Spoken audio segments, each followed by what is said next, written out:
कांग्रेस में चंद्रपुर को लेकर बड़ा विवाद सामने आया है। गढ़ नेता चयन पर विजय वडेट्टीवार और सांसद प्रतिभा धानोरकर आमने सामने है। नागपुर में हर्षवर्धन सबकाल और एआईसीसी प्रभारी कुणाल चौधरी इस बात को लेकर मध्यस्थी करने वाले हैं।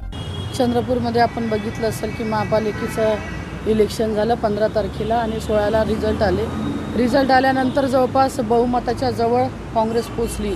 तेव्हा 27 मेंबर हे काँग्रेसचे आणि आमच्यासोबत असलेले जनविकास सेनेचे 3 मेंबर असे साधारणतः 30 मेंबर आमचे आले आणि सत्तेच्या अगदी जवळ आम्ही पोचलो। हे सगळं करत असताना निवडणुकीच्या निकालाच्या दिवशी सगळेजण आपापल्या घरी असताना आमच्याच काँग्रेसच्या एका मोठ्या नेत्याने काही आमचे नगरसेवक हे घरी असताना त्यांना उचलून नेले। खरं तर जे पक्षाचे नगरसेवक आहेत त्यांना उचलून नेऊन अशी वेगवेगळे गट करायची गरज नव्हती, पण हे चुकीची पद्धत या ठिकाणी झाली आणि 2 गटामध्ये कुठेतरी काँग्रेसचं विभाजन या ठिकाणी झालं। कोणी उचलून नेलं आणि का नेलं ते मला माहीत नाही आणि कोणी नेलं हे म्हणण्यापेक्षा आमच्या जिल्ह्याचे जे नेते आणि विधिमंडळाचे गटनेते आहे विजूभाऊ वडेट्टीवार यांचे काही लोक त्यांनी त्या नगरसेवकाच्या घरी अक्षरशः रॅलीतूनच त्या काही नगरसेवकांना त्यांनी उचलून नेलं। ते असं म्हणत होते की सोयीनुसाठी आम्ही वेगवेगळे ठेवलेलं आहे। मग सोयीसाठी जर न्यायचं होतं तर निवडून आलेले टोटल 30 मेंबर होते। तुम्ही सगळ्याच मेंबरला सोबत घेऊन जायला पाहिजे होतं। जेव्हा मेंबर हे पक्षाच्या एबी फॉर्म तुम्ही दिले, पक्षाच्या सिम्बॉलवरती निवडून आले, तेव्हा अर्धे तुमचे अर्धे आमचे हा विषय अजिबात आला नाही। आणि खरं तर हा मतदारसंघ माझा आहे। मी त्या काँग्रेसची खासदार म्हणून त्या ठिकाणी काम करत आहे आणि कोणी बाहेरचा माणूस येईल आणि अशा पद्धतीचं काम त्या ठिकाणी करेल, खरं तर हे पक्षासाठी देखील चुकीचं आहे। मला मान्य आहे विजूभाऊ वडेट्टीवार हे काँग्रेसचेच आहे, मी देखील काँग्रेसचीच आहे, पण विजूभाऊ वडेट्टीवार हे अख्ख्या महाराष्ट्राचे नेते आहे। फक्त माझ्या लोकसभेपुरते किंवा चंद्रपूर जिल्ह्यापुरते मर्यादित नाही, त्यांचं काम फार मोठं आहे। म्हणून माझी त्यांना देखील विनंती आहे की त्यांनी अख्ख्या महाराष्ट्राकडे लक्ष दिलं पाहिजे। महाराष्ट्रात इतरही ठिकाणी महापालिकेच्या निवडणुका झाल्या, त्या ठिकाणी त्यांनी लक्ष द्यायला पाहिजे होते। फक्त माझ्याच मतदारसंघात किंवा आमच्या जिल्ह्यापुरतेच ते मर्यादित नाही आणि माझं स्पष्ट आहे, मी स्पष्ट बोलणारी बाई आहे। मी कधी कोणाच्या मतदारसंघात ढवळाढवळ करत नाही, त्यांच्याही मतदारसंघात मी कधी साधा पाय देखील ठेवत नाही। म्हणून माझा मतदारसंघ आहे, मी निवडून आणलेले म्हणजे सगळ्या उमेदवारांना मी एबी फॉर्म दिले, निवडून आणले। जवळपास महिनाभर मी त्या ठिकाणी मेहनत घेतली आणि वेळेवरती येऊन कोणी जर का अशा पद्धतीचं कृत्य करत असेल तर हे पक्षासाठी देखील हानिकारक आहे। नक्कीच ढवळाढवळ होत आहे। 2019 पासून आपण पाहत असेल, माझे मिस्टर गेले, मिस्टरांच्या इलेक्शनच्या वेळेस देखील हाच प्रकार झाला। त्याच्यानंतर मी लोकसभा लढवली, लोकसभेच्या तिकिटाच्या वेळेस देखील हाच प्रकार झाला आणि आता देखील तेच होता। मी कधी कोणाच्या मतदारसंघात इंटरफेअर करत नाही। माझं स्पष्ट मत आहे की पक्षासाठी मी काम करत आहे, पक्ष वाढवासाठी मी काम करत आहे। आपण पाहिलं असेल, साधं उदाहरण आहे की चंद्रपूर महापालिकेचं फक्त 12 नगरसेवक हे 2012मध्ये जेव्हा पहिली महापालिका निवडून आली तेव्हा 12 नगरसेवक होते, आज 30 नगरसेवक त्या ठिकाणी मी निवडून आले।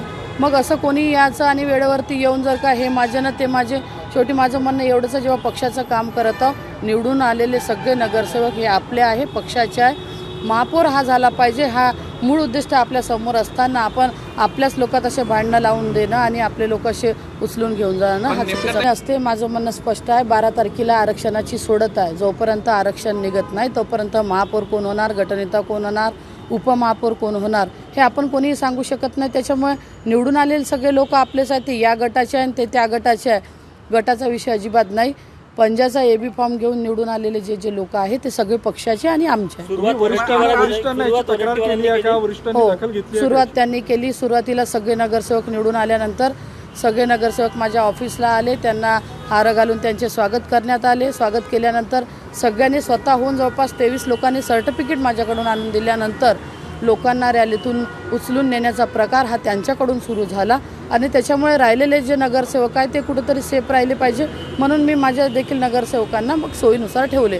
पण त्यांच्याकडे असलेले आणि माझ्याकडे असलेले सगळे नगरसेवक हे पक्षाचे आहे आणि आमच्याच आहे। आपण पक्षाच्या हायकमांडला सांगितलंय का आणि पुढे त्यांच्याकडनं काय कारवाई अपेक्षित आहे, कोणी येणार आहे का?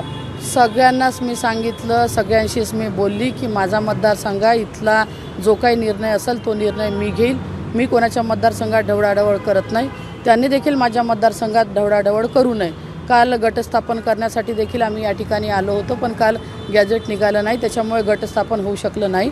पण 22 तारखेला आयुक्त मॅडमनी आम्हाला वेळ दिला आहे 11 वाजताचा 22 तारखेला रीतसर सगळी प्रोसेस करून काँग्रेसचा गट फॉर्म आम्ही 22 तारखेला करणार आहोत. प्रदेशाध्यक्ष येणार आहेत का? काय बोलणं होणार आहे त्यांच्यासोबत? काल मला निरोप आला की प्रदेशाध्यक्षाचा देखील फोन मला होता. ते बोलले की ताई कुठलाही निर्णय घेऊ नका. खरं तर आज आम्ही जिल्हा काँग्रेस आणि शहर काँग्रेसचे सगळे पदाधिकारी मिळून आज नागपूरला आम्ही प्रेस कॉन्फरन्स या ठिकाणी ठेवली होती. पण त्यांनी सांगितलं की किमान आजच्या दिवस तुम्ही प्रेस कॉन्फरन्स घेऊ नका, वरिष्ठ नेते उद्या येणार आहे, त्यांच्याशी चर्चा करा आणि त्याच्यानंतर जो काही निर्णय घ्यायचा आहे तो निर्णय आम्ही घेऊ. नाही, निरोप आला का आणि त्यांचा फोन आला का मी कशाला बोलू? चंद्रपूरचे खासदार मी आहे. जे नगरसेवक ते घेऊन गेले त्यांनी त्या नगरसेवकांना माझ्याकडे आणून द्यावं. रीतसर जो काँग्रेसचा गट फॉर्म होता त्या गटात त्यांनी सामील व्हावं. सगळ्यांचं स्वागत आहे. पक्षवाढीसाठी म्हणून आम्ही ही महापालिका लढवली. 12 नगरसेवकावरून 30 नगरसेवक निवडून आणले आणि ज्यांना पक्ष वाढवायचा असेल ते काँग्रेसच्या सोबत राहील, ज्यांना पक्ष विकून खायचा असेल ते काँग्रेसच्या विरोधात जाईल.